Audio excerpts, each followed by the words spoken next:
ভাবি, কি হয়েছে? সকালবেলা চিল্লাচিল্লি করিস কেন? আমি অফিসে যাইতেছি, গেটটা বন্ধ আচ্ছা। করো।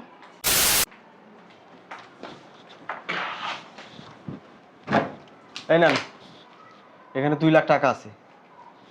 আমি আপনার ননদকে কিনতে চাই। কিনতে চান মানে? আমি কি বাজারে পণ্য নাকি যে আমাকে কিনবেন? আয় তুই চুপ থাক। বুঝলাম না, আমার ননদকে বাজারের আলু পটল যে আমার ননদকে 2 লাখ টাকা দিয়ে কিনা যাবে? ও, কম হয়ে গেছে? এই নেন, এখানে আরো 2 লাখ আছে। 4 লাখ টাকা দিলাম। এবার তো বিক্রি করবেন আপনার ননদকে আমার কাছে। এই, আপনার কি মাথার সমস্যা আছে? আপনি আমাকে কিনতে চান? এদিকে চাপ তো। আমার সোনার ডিম পাড়া হাঁস আমি মাত্র 4 লাখ টাকায় বিক্রি করব? আমার আরো তুমি এগুলো কি বলতেছো? তুমি আমাকে বিক্রি করে দিতে চাচ্ছ? বিক্রি করব না কি করব? তোরা দিয়ে কি আমার কোনো লাভ আছে? প্রত্যেক মাসে আমি বেতন পেয়ে সব টাকা তোমার হাতে দিই, আমি একটা টাকাও রাখি না, তারপরে তুমি এই কথা বলতেছো? ভারী 15,000 টাকা বেতন দেয়, মহাভারত কিনে আনিস একদিন। এখন কিন্তু বেশি বেশি হচ্ছে। এই চুপ থাক। তোর ভাই গেছে 20 বছর হচ্ছে প্রবাসে। হ্যাঁ, তো তারপর থেকে লালন পালন করছি, তোকে লালন পালন করে কেমন কোনো লাভ হয়েছে? আর দেখ, এই লোকটা তোকে কিনে নিছে, আমাকে 4 লক্ষ টাকা দিছে। তো ঠিক কথা বলেছে। উনি চাইলে ওনাকে আমি আরো টাকা দিব, তবুও আপনাকে আমি কিনে নেব। আর আজকের পর থেকে আপনি হবেন শুধু আমার। আমার শুধু টাকা চাই, টাকা। তোকে দিয়ে কি আমি পূজা করব? কত টাকা লাগে ভাবি আপনার?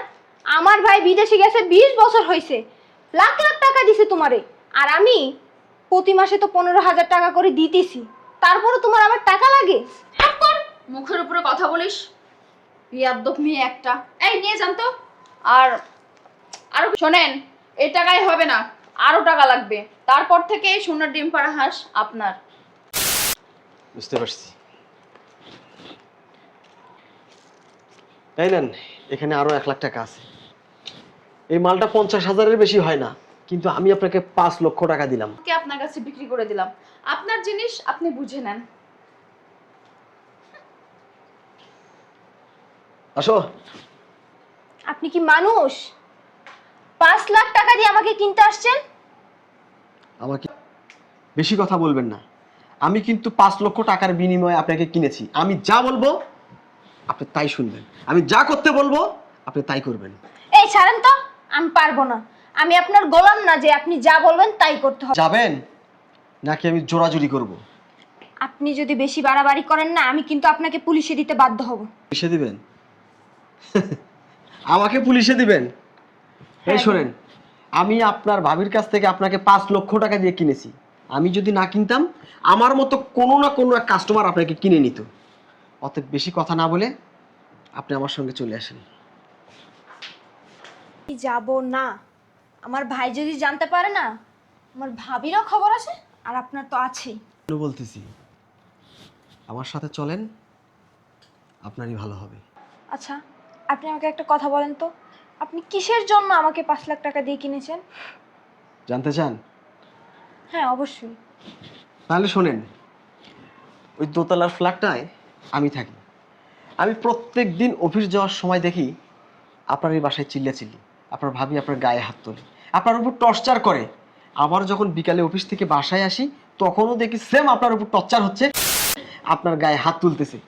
আর রাতের কথা কি বলবো, আপনাদের চিল্লাচিল্লিতে, আপনার কান্নাতে আমি কোনো রাত শান্তিমতো ঘুমাতে পারি না। আসলে ভাইয়া হয়েছে কি, ছোটবেলায় বাবা মা মারা গেছে, ভাইয়াও বিদেশে চলে গেছে, ভাবি খাসি মানুষ হয়েছি, ভাবি আমাকে অনেক অত্যাচার করে, পারে পারে না শুধু দেহটা বিক্রি করে উনি টাকা নেই।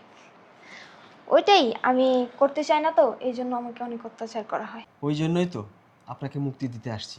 ভাই, আমি আপনার পায়ে ধরতেছি, আমাকে কয়েকটা দিনের সময় দেন, আমি আমার ভাইয়ের কাছে ফোন দিয়ে বলবো আমার ভাই আপনাকে 5 লাখ টাকা দিয়ে দিবে। ওঠেন, আপনি ওঠেন। আপনি চিন্তা করবেন না, ভয়ও পাবেন না।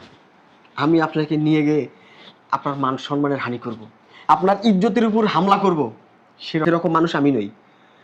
আমি যে 5 লক্ষ টাকা দিলাম, এটা কিন্তু আমার টাকা না, এটা আপনার ভাইয়ের টাকা।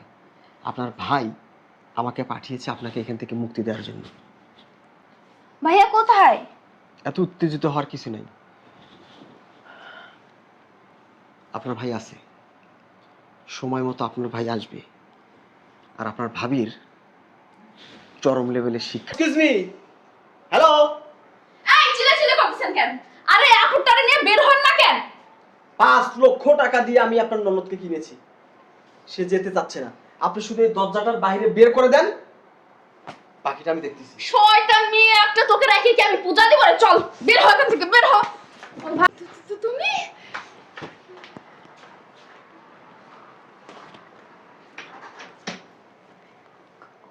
কখন আসছো বিদেশ থেকে? আবার কথা বলো, কখন আসছি বিদেশ থেকে? তুমি মারতেছো কেন? কি করবে তোরে? পূজা করব, ধূপচন্দন আনবো, হ্যাঁ? বুঝলাম না কিছু। আমিও তো কিছু বুঝলাম না।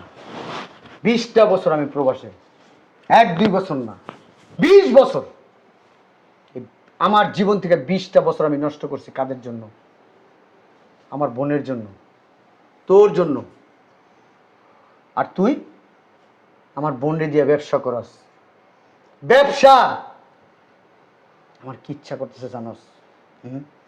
মেয়ে মানুষ দেখা নাহলে একটা ঘুষা দিয়া না তোর তল পেটটা ফাটাই দিতাম আমি। মায়া দয় নাই ভিতরে? মায়া দয়া লাগে না? হ্যাঁ, ওর যে মা নাই, বাবা নাই, ভাই থাকতেও নাই বিদেশে, এই মেয়েটার জন্য একটু মায়া লাগে না? তুমি বিশ্বাস আবার কথা বলস তুই? একটা কথা বলবি না। দাঁড়া এখানে, দাঁড়া, নাহলে পারামো আজকে। আমার বোনরে দিয়ে দেহ ব্যবসা করাইতে চাস? হ্যাঁ, হোটেলে পাঠাইতে চাস, বিভিন্ন পুরুষ মানুষ বাড়ির ভিতর ঢুকাইতে চাস। তুই যেরকম আমার বোনটারে সেরকম বানাইতে চাস। এত লোভ কেন তোর? 20 বছরে যদি 1 লাখ করে টাকা পাঠাই, তাও 20 লাখ টাকা। যদি বছরে 1 লাখ করে পাঠাই, তাও 20 বছরে 20 লক্ষ টাকা। 1 বছরে 12 মাস, এই 12 মাসে প্রত্যেক মাসে আমি 1 লক্ষ টাকা করে পাঠাইছি। তাহলে 20টা বছরে কত লাখ টাকা হয়? এবার তুই একবার হিসাব করে দেখ ক্যালকুলেটারে। হ্যাঁ, আমার একটা গান মনে পড়তেছে। ওই যে রাজ্জাক সাহেব একটা সিনেমা করছিল, ভারতী বাংলাও করছে, আবার আমাদের দেশেও করছে। কি যেন গানটা ভাইয়া? আমার মতো এত সুখ। বলো তুমি, আমি একটু শুনি। ভাইয়া, রাজ্জাক সাহেব তো বলছিল আমার মতো এত সুখী, আপনাকে বলতে হবে আমার মতো এত দুঃখী নয়তো কারো জীবন। কারেক্ট, আমার মতো এত দুঃখী নয়তো কারো জীবন। জীবনের 20টা বছর তোদের জন্য পার করে আইসা, এই সময় আইসা আমার শুনতে হইতেছে আমার বোনের। এই 20টা বছর পরে দেশে আইসা আমার শুনতে হইল আমার বোনের কষ্টের কথা, দুঃখের কথা। এই যে ও কিন্তু আমার এলাকার ছোট ভাই, এই ফ্ল্যাটেই ভাড়া থাকে। ও প্রত্যেক দিন তুই যে ওর উপরে অত্যাচার করতি, নির্যাতন করতি, ও কিন্তু দেখতো। ও কার কাছ থেকে যেন আমার ফোন নাম্বারটা জোগাড় করছে, ওরে দেখে চিনতে পারছে, তোরে দেখে চিনতে পারছে। তুই ওরে চিনস নাই, ও ছোট ছিল আরো। ও আমার ফোন দিয়ে সব কিছু জানাইছে। কেমনে পারলি? কথা কস্তাকে কেমনে পারলি এটা? হ্যাঁ, আমার বোন তো তোর কাছে সোনার ডিম পাড়া হাঁস। তাহলে কেন সোনার ডিম পাড়া হাঁসটা 5 লক্ষ টাকায় বিক্রি করলি? এই 5 লক্ষ টাকা আমি ওরে দিছি, ওরে আমি পাঠাইছি এইখানে। তুই কতটা লুবি, কতটা জঘন্য, কতটা ডাস্টবিনের ময়লা, এটা আমার দেখার দরকার ছিল, আমার জানার দরকার ছিল। আমি যা বোঝার যা জানার দেখে ফেলছি, বুঝা ফেলছি। তুমি বিশ্বাস করো, তোমার বোনটা জিজ্ঞেস করো আমি কত ভালোবাসি। এগুলো সব মিথ্যা। তোরে আমি আর কি বিশ্বাস করব? আমার যা বোঝার যা জানার আমি সব যাই নিয়ে গেছি। আমার বোন চাকরি করবে কেন? ভাইয়া, অফিস টাইম হয়েছে, আমার যা বোঝার যা জানার আমি যাই না গেছি। তোরে নিয়া আমি আর সংসার করতে চাই না। শোনো শোনো শোনো, আমাকে ক্ষমা করে দাও না, আমাকে ক্ষমা করে দাও। একটা বার আমাকে সুযোগ দাও প্লিজ। পাটা ছাড়ো প্লিজ, পা ছাড়ো। তোমার জন্য বিদেশ থেকে একটা সারপ্রাইজ নিয়ে আসছি। সারা জীবন আমার বোনকে তুমি সারপ্রাইজ দিছো, আর আমার বোনের উপরে যে অত্যাচার করছো ওইটা শুনে যেমন আমি সারপ্রাইজড হয়ে গেছি। এই কারণে তোমার জন্য আমি একটা সারপ্রাইজ নিয়ে আসছি। সারা জীবন এই সারপ্রাইজটা দেখবা, দুয়ে দুয়ে পানি খাবা, পেট ভরে যাবে।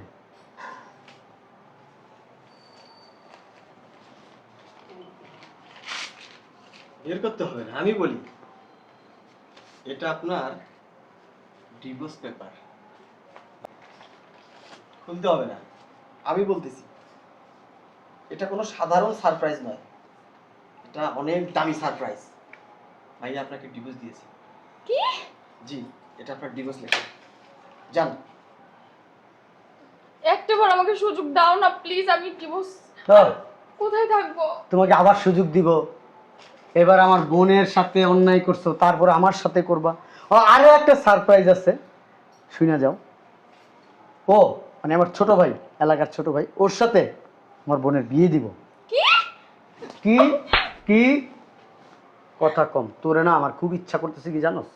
খুব মারতে ইচ্ছা করতেছে, খুব খুব ইচ্ছা করতেছে যে 20 বছর যেই মেয়েটাকে আমি এত ভালোবাসছি, 20 বছর পরে আইসা সেই মেয়েটাকে আমি মারতে চাইতেছি।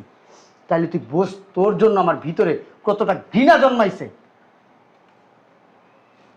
বেরোবি না বের করব, না ঘাড় ধাক্কা দিব? লজ্জা লাগতেছে না দাঁড়ে থাকতে? বেরোস না, বেরোস না, বেরোস না, বেরোস না, বেরোস না, বেরো বেরো।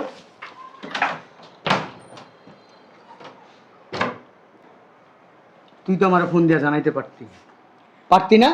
হ্যাঁ, তুই তো একবারও বললি না। ভাইয়া কিভাবে ফোন দিব? ভাবি তো তোমার সাথে আমাকে কথাই বলতে দেয় না, আর আমার হাতে তো কোনো ফোন নাই। আমি তোমাকে কিভাবে জানাবো? বাইরে যাইতি না? বাইরের থেকে একটা ফোন দিতে পারতি না? কিভাবে ফোন দেবো বাইরে? আমার কাছে তো তোমার নাম্বারই ছিল না। বোকা দেখছি, তোর মতো বোকা দেখি নাই। এই দুনিয়াতে তো সরল সোজা হইলে চলে না। তোর জন্য প্রত্যেক মাসে আলাদা করে টাকা পাঠাইতাম, সেই টাকাটাও তুই পাইতি না। সেটাও আমি এখন বুঝতে পারতেছি, আগে বুঝিনি। রিপন, তোমার সাথে তো আমি আগেই কথা ফাইনাল করছি, আর আমার বোনকে তুমি মনে মনে খুব পছন্দ করো, সেটাও আমি জানি। প্রত্যেক দিন আমার বোনের উপরে অত্যাচার করে, যাই করে, তুমি আমাকে বলছো ভাইয়া আপনি যদি কিছু মনে না করেন তাহলে আপনার বোনকে আমি বিয়ে করতে চাই। তোমার মতো একটা ছেলের কাছে আমার বোনটাকে যদি আমি তুইলা দিতে পারি, আমি আসলে ধন্য। তুমি ছেলে হিসাবে খুব ভালো। জি ভাইয়া। ভিতরে চলো, কথা বলবো, আর কথা আছে তোমাদের সাথে। চলো, আস, যাও।